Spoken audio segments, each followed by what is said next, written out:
going live though. Oh, we're live. Hi, good afternoon. Hello there. I'm Amanda Marino with Next Level Recovery Associates, and today my special guest is Tricia Youngs. Love for you to introduce yourself, Tricia. Hi, everybody. It's so nice to be here, Amanda. Thanks for the invite. So, my name's Tricia Youngs. I am a licensed mental health counselor in the state of Florida. My therapy practice is called The Path to Healing. I also have another company that I run, Instill Hope Consulting, which does training, speaking, and coaching. Awesome. So I cover a lot of territory. Yes, Tricia and I are people that kind of motivate and inspire one another to like get out of our box. And I'm Amanda Marino, co-founder of Next Level Recovery Associates. Blake just chimed in with a comment. So excited for this one. Tricia is one of my faves. So there will be comments and questions that will come through. And I want to encourage anyone that's watching, please ask myself, Tricia, any comments, any questions. If you have any comments, if you're just watching, say hello so that we know that you're here, our people. And feel free to follow Tricia. How can people find you, Tricia? I have two websites. They can always find me on Facebook, LinkedIn, thepathttohealing.net is my therapy practice, and www.triciayoungs.com is where Instill Hope sits. And if you could, Tricia, after this live, if you could go into this chat in the comments and type your website, so that would be super Absolutely. easy. So I'm really excited. I've been doing this series for a while, and it's like Tricia and I have had this hysterical thing lately where we've done a lot of meals together, right? We've done a lot of. Oh, never mind. Blake is being your personal assistant. He just put in your websites on the thing. Oh, thanks, Blake. Takes a village. We had this joke. We did dinner together like 3 times in 1 week, and we like to get meals together. But Tricia is someone who puts herself out there. Tricia is someone who stays cutting edge. Really is just a leader in our space. And you've always been so kind and compassionate to me. I've known you for many years, and I'm really grateful that you're in my circle of people to collaborate. Yeah. And same to you. So Amanda and I have eaten very well over the last month. We've been to a lot of lunches and a lot of dinners together. And, just professionally, I do feel really, really, really blessed. And I don't throw that word around unless I mean it, to work in an industry where I get to meet and collaborate with some really cool change agents, some really great people who are really, pushing the envelope, trying to really do what we need to do to help people in this world. Because the world is, I don't know whether you've noticed it or not, but the world is definitely changing rapidly. And we all need support in order to keep pace and to keep optimistic about all of the changes that are happening and how they're affecting us and our kids and everybody. So and Amanda has been definitely you have been somebody who has really lit a fire under my butt. And just kind of like, excuse me, but called me into this cyber world, and helped me to not necessarily be a secret agent, Right. And I tell therapists that all the time, because therapists will ask me, like, how did you get to be so have such success and thriving businesses? I've been a therapist for over 25 years. And before I was a therapist, I was in sales and marketing, and which really served me well in terms of transitioning, into this space. And so people ask me all the time, like, how come your calendar is so full all the time?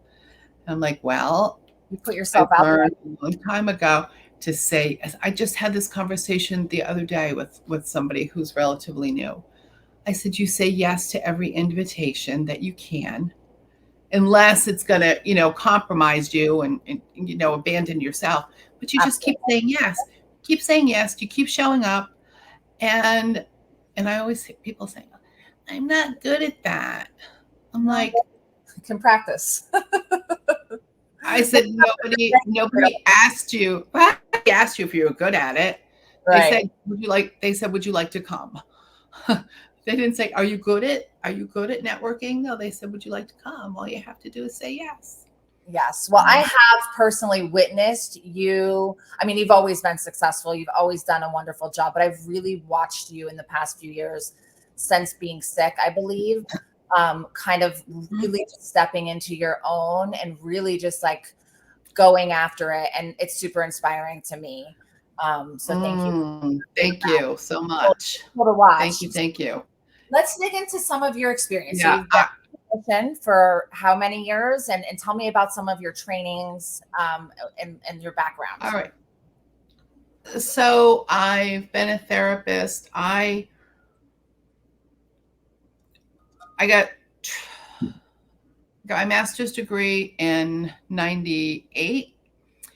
And so if you do the math, it's like 25 years or more. I'm not good at math. That's why I'm a therapist. That's why most of us are therapists. We're not good at math. We'd be engineers if we weren't, But, and so my real passion from the beginning has been to help people overcome trauma. I myself am a survivor of some pretty complex, crazy that includes sexual abuse, spiritual abuse, religious abuse, narcissistic abuse, kind of like all the A's. And I had been sober for about 15 years before, and living a good life. And I was literally called out to become to work in this field in a meditation. And I heard God say, you will go. I'll be the healer of hearts. And I was like, go, where am I going? Like, I gotta go. Where are we going? Yeah. And he was like, no, you will go and you'll be a healer of hearts and you're going to write. And I'm like, I write marketing plans. Like I sell things. He's like, no, you will go. So anyway, I learned when God tells you something, just do it. Yes. Just do it. And I registered for college like a few weeks later. Wow. And I will say from answering that call, a lot of doors opened. My first internship experience was right in the heart of the work I wanted to do, which was at the Sexual Assault Treatment Center in Fort Lauderdale. Wow. And, just like right there in the trenches. Yeah. So that was wonderful. And I got paid $17,800 a year to do that. 17,800. I was like, I went from corporate America to there. Right. That's something that's so important. You couldn't deny that calling. And that's something I always try to tell people. When you hear that, feel that, follow that. You know what I mean? That is coming to you as a direct line for a reason. And right. It's like a download. These downloads, and we have to be sober enough to get the downloads. Totally. Right. The downloads come all the time, but are people in tune enough to get the downloads?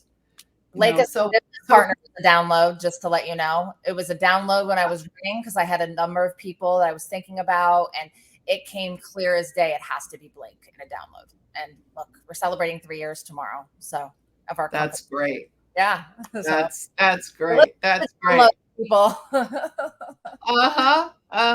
you go. So you were making 15,000 and yeah. And so then obviously I couldn't stay there forever, making that kind of money. And, but I got a job working in a great psych hospital, down in Fort Lauderdale in Western Broward County. And, worked there for a while and then worked in several substance abuse treatment programs, ended up moving back up north, opened up a wellness center. I had a lot of Um, Great experiences there collaborating with other therapists, and moved back here and worked in more treatment, worked in inpatient, outpatient, ran substance abuse IVs, did community mental health where I would go into people's homes and it was crazy and scary. Yeah. Because there were guns and stuff. I'm like, what am I doing here? But it was every single step of the way has been an amazing learning. Mm. Yeah. Even though they haven't all been comfortable.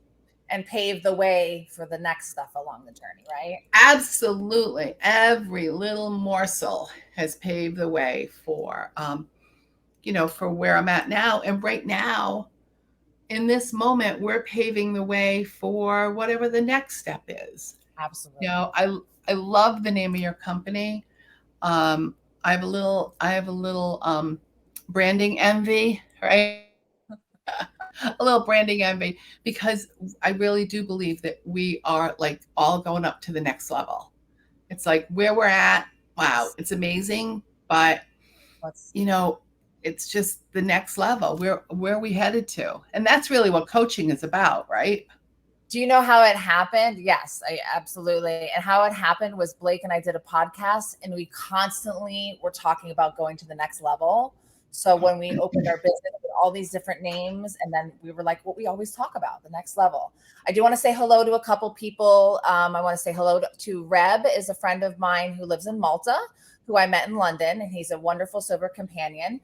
I want to say hello to Matt, who is also here. If you're here, say hello. If you have questions on trauma or intensives or coaching and therapy, please ask Tricia. We're here to answer any questions.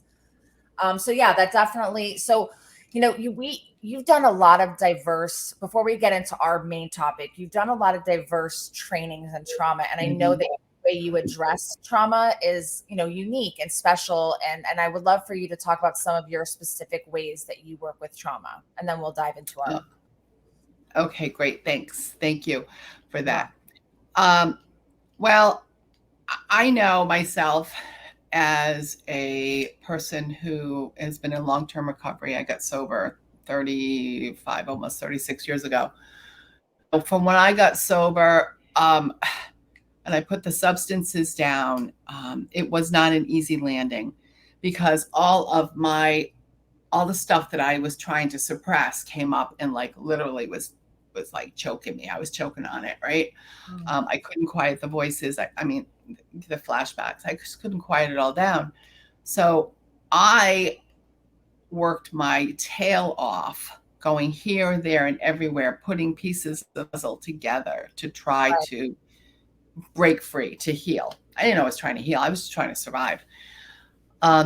So when I came into the work, and let me just backtrack. 35 years ago, we were taught you just have to sit with that feeling and it's not going to kill you. Well, some people do kill themselves just sitting with the feeling, right? And those people did the best they could, because that's what the training was at that time. Right. So when I got called into this field, I realized that there has to be a different way, a better way. And so I put myself, I went at this in a different way. I made sure that I got the training from the best people in the world. People like Pia Melody out at the Meadows, who wrote the book on codependence recovery and developmental wounding and developmental trauma, love addiction, narcissism. Yes. I went and I trained with Patrick Carnes, who is one of the leaders in the sex addiction treatment field. I went and I went to Boston and trained with Bessel van der Kolk. And I was just going. I was going. And people would say, so I remember you going somewhere like Washington or something. Didn't you go to like Washington State or something a few years ago to do more training? Like, I feel like I went to Montana to train in coaching with Peter Bregman. Okay. And I just, people would ask me, well, who's paying for that? The people would say, well, I'm not going to do it because my company won't pay for it. I'm like, okay. Um, and people would think that, oh, she must be rich. No, I was No, motivated. I'm and you like, made sacrifices, I'm sure, to do it to make it happen. exactly. So it's just like, I'm going to go and build my skill set, because if people are going to come in and if I expect people to come in and I can provide sacred space for them, I damn well better have the skills Absolutely. to meet them in that space. And so what I do literally, I've developed a model taking from, Pia Melody's work, which is like really one of my greatest mentors, but in integrating in stuff from Bessel van der Kolk and Stephen Porges and Peter Levine, and like the mind, body, spirit pieces, and learn and teach people how to regulate their emotions, how we can just turn the volume down on our our nervous system, to learn how to live comfortably and to be able to do the work and heal the work, so our past doesn't keep us from having the best future. Absolutely. So I do teach people that, yes, we can learn how to live with some pain and some anxiety. We have to get comfortable with that, but we don't have to torture ourselves. Totally. We do not have to torture ourselves. But I also teach people that running from pain and running from anxiety, that's not going to bring you freedom either. We just have to learn how to lean into it, and also learn how to be able to turn the volume on it down, Absolutely. and which is something that most of us who have experienced trauma never knew how to do that. Right. No, I mean, I have the same experience as you, a lot of like severe childhood trauma from ages 4 to 7, which are such developmental years. I, now know, like, no wonder I went down the path that I went down. Like, I severe, suffered Right. serious abuse and abduction and physical, sexual, like all kinds of things. So it has to pass through you, and you have to, it doesn't go away. Right. But you can turn it down, like you said. And I've learned how to manage it nowadays. It's not about just, like you said, we were surviving, right? But now we're thriving. Exactly. One of the things I teach people is, I have this handout that I give to my clients, and the title of it is "Make It Stop." Because that's a lot of times that's what people want. They were like, will you just help me, just make it stop? And we have techniques to slow it down and make it stop today. Absolutely. You know, Yeah. and so That's so love what I do. Yes, yes, and you're great at it, and we appreciate you. Sarah says hello. She always loves listening to you, Sarah, that works with me. Hey, So Sarah. comments.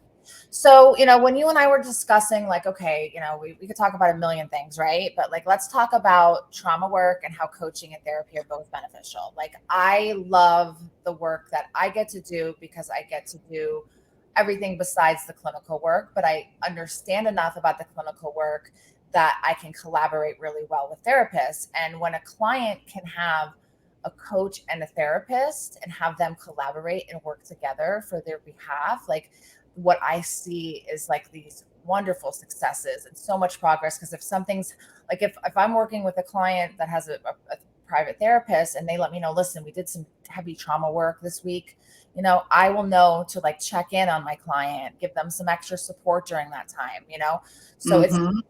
um, it's such a good, combination. And I'd love to hear your insight and input on that. Absolutely. So for me, there is a difference between therapy and coaching. Well, hopefully there is for everybody, but There is. yeah, Yes. hopefully. But therapy is about looking back. Mhm. It's about going into history. It's about getting to the root of our fears, getting to the roots of how we develop these adaptations, these, um, my computer's doing something weird, but let me just close that screen. I don't know whether you can see it, but I can. Okay.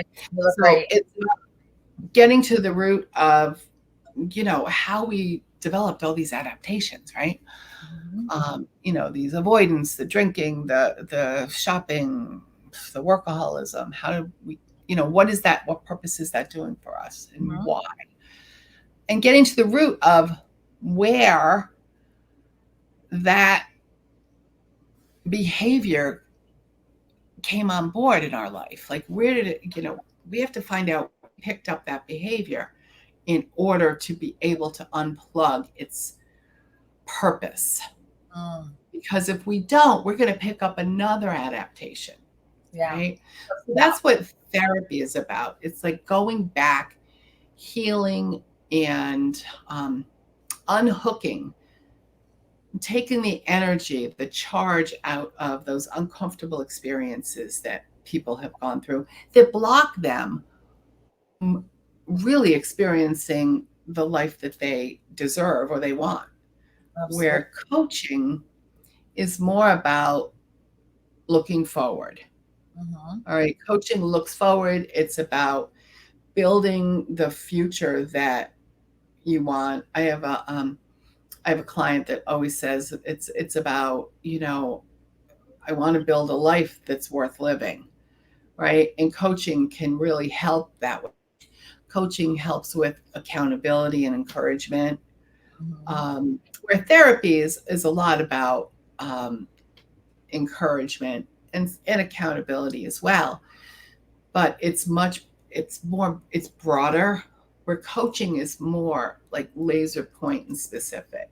Right. Coaching really helps to reduce the distraction and help us focus, right? Yes. Which in this current world, there's so many distractions that help us come off track of what our real desire is. Right. And like, listen, it's human, and we all lose our way. Like, if someone's coming as like a life coach client and just kind of like has some blocks and like has some, they have this end goal, just don't know how to get there, walking that journey with someone.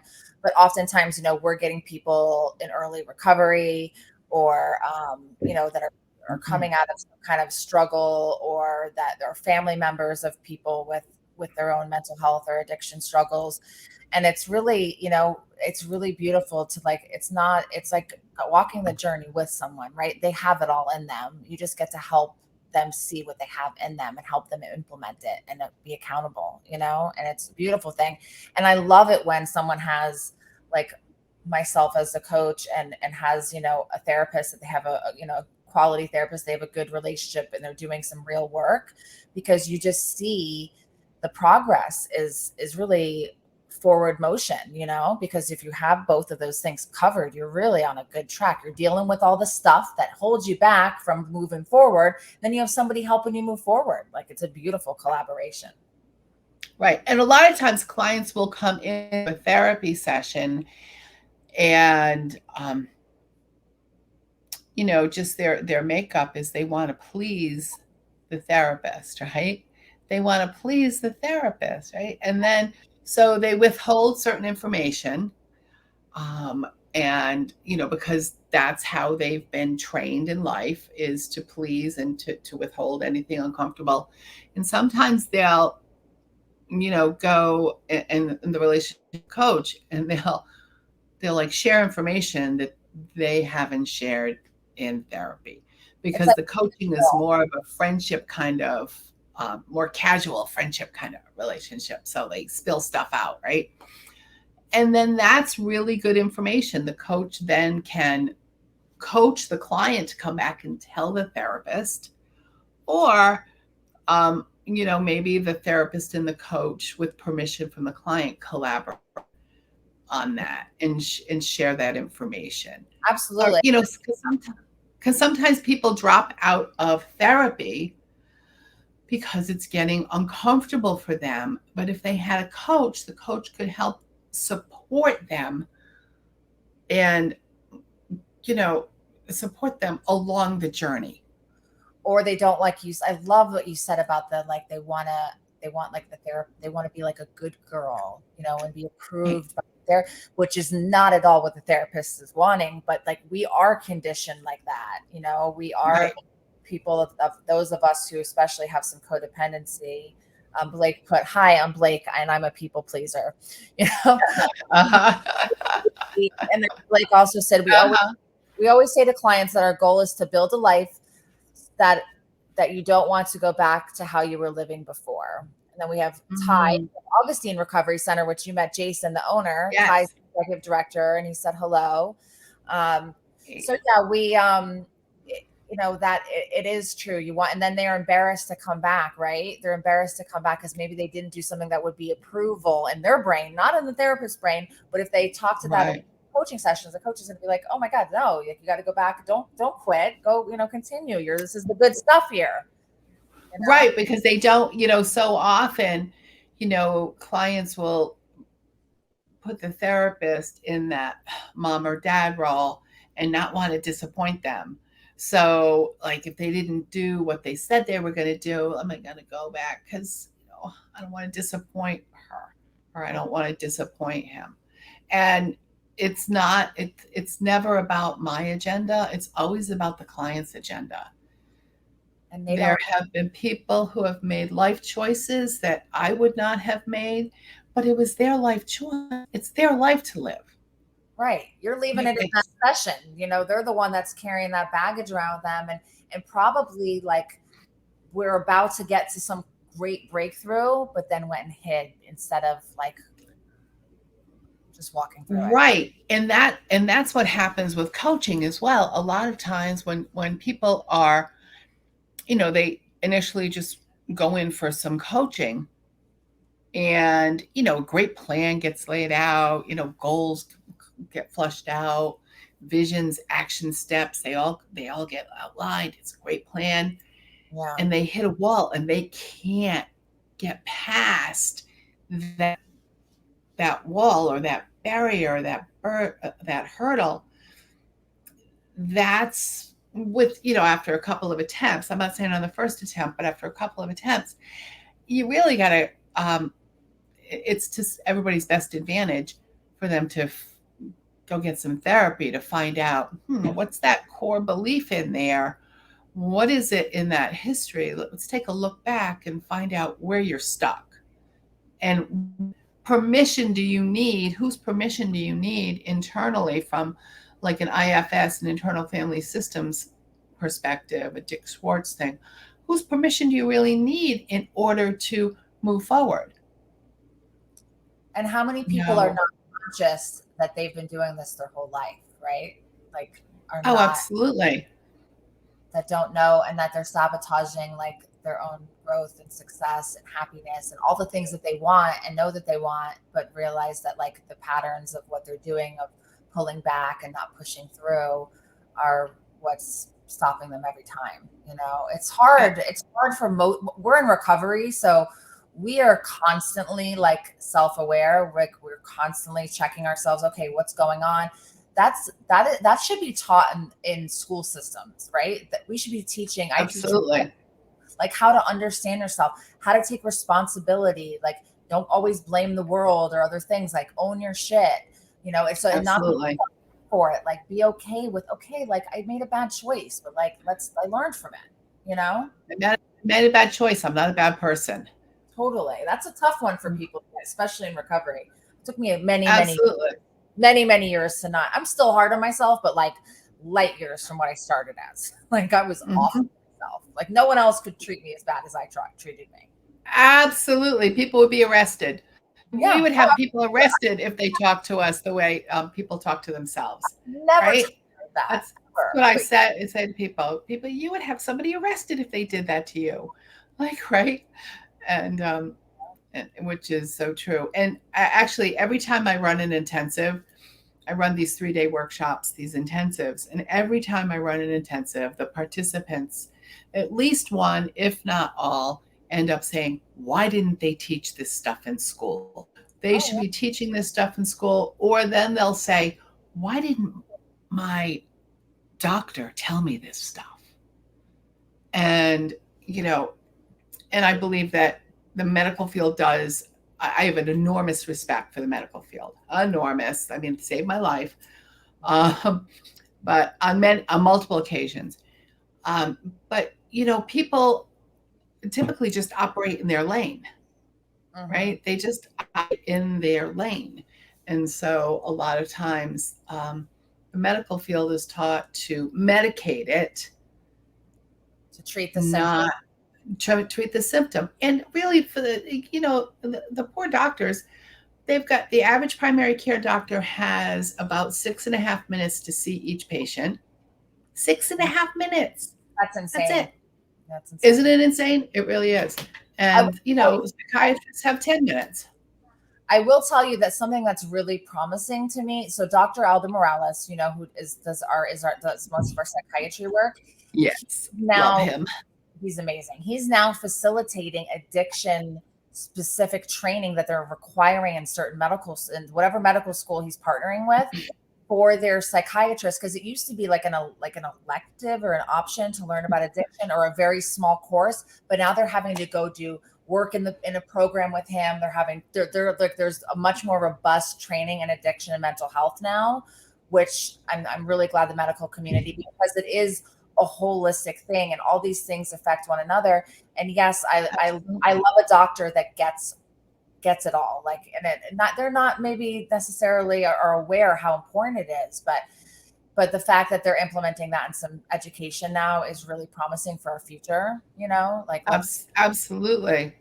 Because people listen Absolutely. to them, trust them. They do. They do.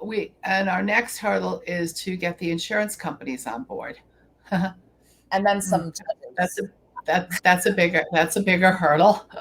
Yeah. And also some in the legal system. I don't know if you saw my post yesterday about the young lady that she already has been in jail for 7 months for her first DUI. She's been sentenced to 1 year. There was a motion yesterday with a robust treatment plan, with a psych eval, with all her trauma and all of this, and a great program for her to do direct admit to, and a long-term care plan, which was denied. She has to now stay and finish her year. And for someone with PTSD, trauma, substance use disorder, she's not getting any better sitting in jail. If she comes out and doesn't do follow-up care, she's going to be worse, right? So because she's adding another layer of trauma on top. Just the incarceration and everything is just laying more and more trauma on top of it. Listen, I'm not a light. I think drinking and driving is terribly scary. I'm scared of it. I did it when I was in my addiction, and I'm not proud of that. The girl didn't hurt anyone, and she has a disease. It is not discounting that many people lose their loved ones from drunk drivers. I'm not discounting any of that, but I do think let's help them get better. She already served 7 months. At this point, let's give her some treatment and come out with a healthier person. So I'm still right, because she's not going to get healthier that way. No. So it's very sad. So yeah, we do need to educate. But I think things like this, listen, I've always been very public about being, prior, not mentally stable, in addiction, and where I came from, on a platform like LinkedIn. And that has helped other people feel safe, like professionals, attorneys, and different people that would never tell anyone. Send a message and be like, hey, I saw what you put, and I'm doing drugs and, to maintain and function, but nobody knows. And if you can start there by reaching out for help in a direct message, hey, that's great. It's not the 5,000-pound phone. Start somewhere. Reach out for help. You're not alone. So, absolutely. Because it has to start somewhere. Absolutely. Right? Yeah. It has to start somewhere. You doing your education on narcissism, I know that was super helpful. I had a picture, just like I used to with codependence. I thought codependence was this needy, clingy girl. I didn't realize I was a codependent by putting everyone else's needs in my household before mine, right? I wasn't needy as far as I was very self-sufficient, but so I had a different kind of codependency. The narcissism, I was able to identify with the covert narcissism that is whoa, it's not just that, because I've always been, the big, bold, in your face narcissism is what I'm label it as. But I learned so much at your workshop of like, wow, there's many versions of this, just like codependency. So many versions, and it is rampant in our society. It is just rampant in our society. And the people who are suffering from narcissistic abuse are, really, they're really hurting. And they think they're crazy. They're not crazy. They've been exposed to layers and layers and layers of systematic programming. And and also, when we talk about narcissism, I think one of the really important factors to realize is it occurs on a spectrum, right? It occurs on a spectrum. Just because people have narcissistic moments doesn't mean they have narcissistic personality disorder. We all do it, right? We all have moments of narcissistic moments, right? Absolutely. I think that I learned the difference on this about the spectrum at your presentation. And, do you see often children that are raised by narcissistic parents do you see that a lot being passed down? Is that generally how you see it? A lot of times, a lot of times people Trauma? absolutely. It's a relational trauma, because when we raise our children, it's supposed to be about them. We're supposed to pay attention to them. We're supposed to, speak into their lives and protect them. And we're supposed to participate in activities that are child friendly, that are going to grow and enhance the child. A child that is brought up in a narcissistic system, the child has to fit right into the system and accomplish the system's agenda. Yes. Right. So it's the child is kind of like a trophy to accomplish exactly the system's agenda. Yeah, definitely. People who have this core belief of like never really being enough, or never really having enough, or doing enough, that smells to me like they grew up in a narcissistic system. So I'm not saying they definitely did. Right. But it deserves exploration, right? And that sense of it's like that overall sense of inadequacy. Right. It deserves exploration. Absolutely. And when it's like been tend to be thrown around over the years. So it's really good, like people like you are educating on truly what it is and the spectrum and what's behind it, because we are quick to be like, oh, you're a narcissist. But what's underneath that? Like what makes somebody, what have they done through? What have they, like what has made them like that? Like we want to be sympathetic and empathetic, right. Everything else, but not with like borderline personality, and which I know there's a controversy with that even being a real thing, and narcissism and codependency, but everyone's things come from somewhere, right? And we do have opportunity as individuals to break chains, break. Absolutely. Absolutely. When I see something happen in the media, you see stuff happen all the time, and we see these egregious acts or people acting certain ways that are just so distasteful or socially unacceptable or really hurtful. One of the thoughts that passes through my brain is, wow, I wonder what the heck happened to them. Right. What was it that happened to them that started this train moving? Right? Yeah. Because nobody comes out of the womb that way. Yeah. What did they go through to, Right. Right. Every person came out of the womb beautiful, pure, curious about the world. And somewhere along the line, life experiences molded somebody. Life experiences mold all of us, right? Right. I'm always curious, wow. As opposed to just being like, what a jerk, what an idiot, da, da, da. Which is it's a natural response. But I was going to say, that's my natural first response. That's my natural first response. The first. Yeah. But when I play the tape, I'm like, wow, they must be really hurt. They're suffering. There's what's underneath that. Right. What's underneath that? Wow. if we could help unpack some of that for people, oof, Yeah. I do and have a that's question when you're yeah, ready. yes, Finish what you were I'm saying. ready. Okay. Bring it, Blake bring loves it. to, come with these power questions. He always throws me for a loop. So what is it about educating? This is for you, Tricia. What is it about educating others that is so appealing to you?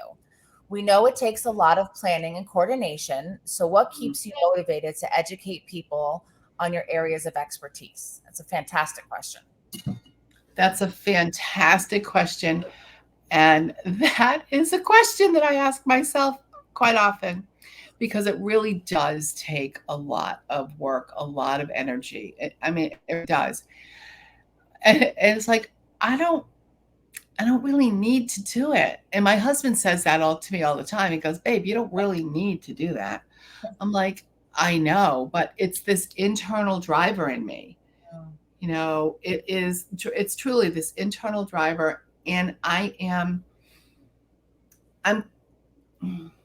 I'm frequently or from time to time horrified by the things that I hear my clients say that other therapists have said to them mm, yeah, I can. because of because of their lack of training and lack of experience. Okay, so I'm not coming from like this one up position that I'm better than, no.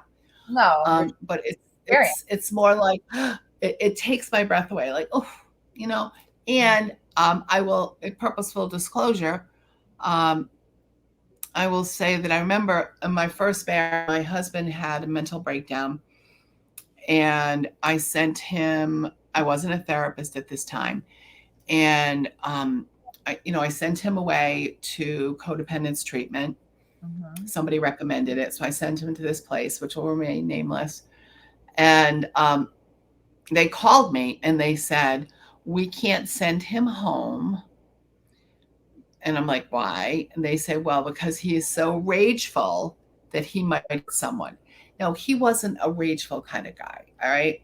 Right. And I was just like, "What?" So they put him, I can't make this stuff up. You're going to freak. They put him on, they recommended he go to an inpatient facility. Okay, fine. But they put him on a bus alone and sent him to Alabama, Oh my to God. some treatment center in Alabama. Not Not that with there's anything wrong with Alabama. not with any help Not to that get there's there. anything wrong with that. Okay. Wow.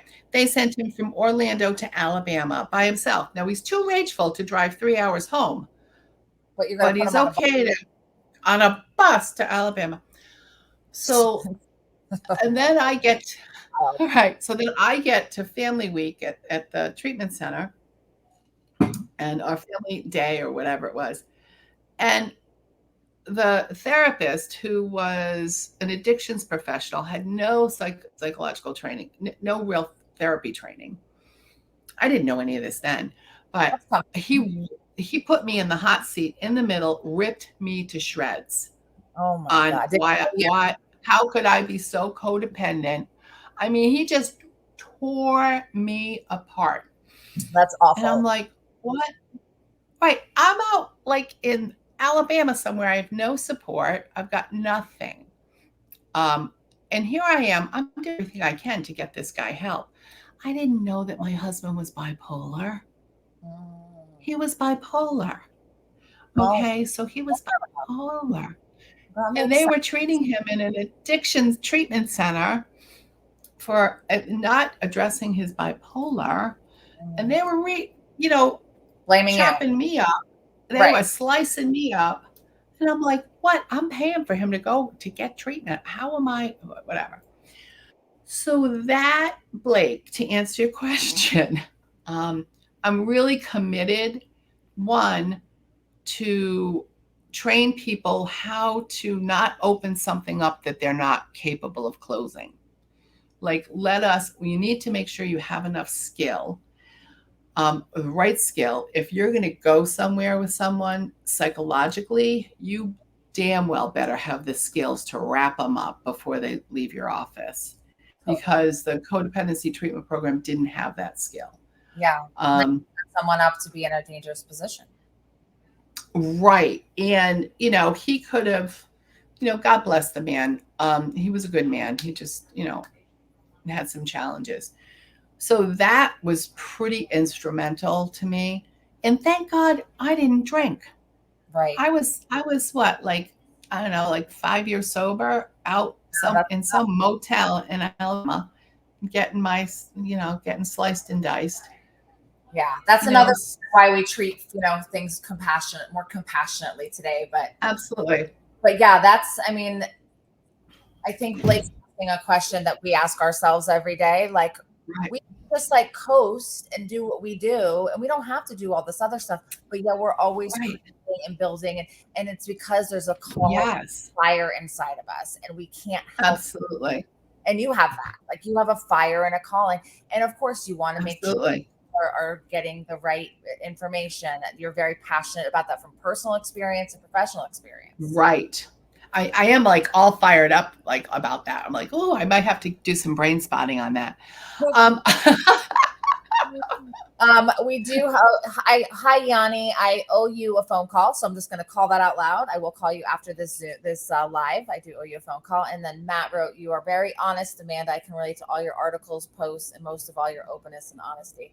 Thank you. I have no choice today. I didn't necessarily. I used to ask for vulnerability, and then I got it and was like, "What the hell do I do with all this vulnerability?" It was very intense for me to come into myself in the past few years, but now I've learned how to dial it down a little bit and just and I'm so grateful to be as open as I am, because I don't care if it's like if somebody labels me in a certain way because I'm a sexual abuse survivor recovering in recovery for substance use disorder, then that's their shit, because I'm going to continue to be open because I know that one person could hear what I have to say and I can help them. That's what it's about. right. When I went through my journey with throat cancer a couple years ago, that's what really came out of the journey through throat cancer, is because I'm always a firm believer in why is this happening? Not from a victim point of view, but like kind of like, all right, what's the purpose in it? Mm-hmm. And it's like I realized that there's a lot that needs to be said, and that I will continue to be the voice for the voiceless, and I will not be silenced. Throat cancer tried to silence me, but I will not be silenced. And yeah, go on. Continue. No, sorry, I didn't want you to finish what you're saying. And I actually had a meeting with Gabor Mate at the Global Exchange this last year. Yes. And I was able to tell him, I said, listen to this. And about the throat cancer, because when I was really little, when I was around 6 years old, I tried to strangle myself with my bed sheets. I tried to kill myself at 6 years old. And I said, and then I went and I got throat cancer. Isn't that interesting? Wow. Right. And he just looked at me. He goes, so what is it that you need to say? Wow. And I said, well, I've said a lot. I mean, people who know me know I've said a lot, but I haven't said it on more of a global stage, and he looked at me, he goes, well, you better get writing then. I love that one. And it was like, so there's always a next level. Yes. And I mean, throat cancer is very scary. It is the most treatable. However, I did lose my father to throat cancer. So my father did, he also went back to smoking after doing radiation, and he ended up having the second routine surgery, and he had aneurysm in it. So I mean, it's a very serious thing. And it does, like, I feel like my dad didn't get to say or express a lot of things that he wanted in his life. And he was shortchanged and didn't get to finish like what he was to do. And I feel like part of my purpose is propelled by some of him, Yeah, absolutely. Wow. That's another thing we have in common. Yeah. We got a lot in common. Yeah. Yeah, I know.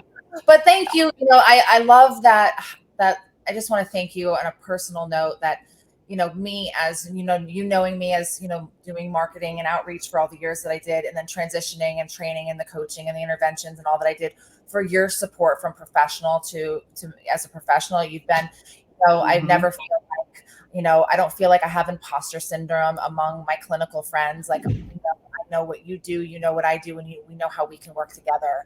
And Right.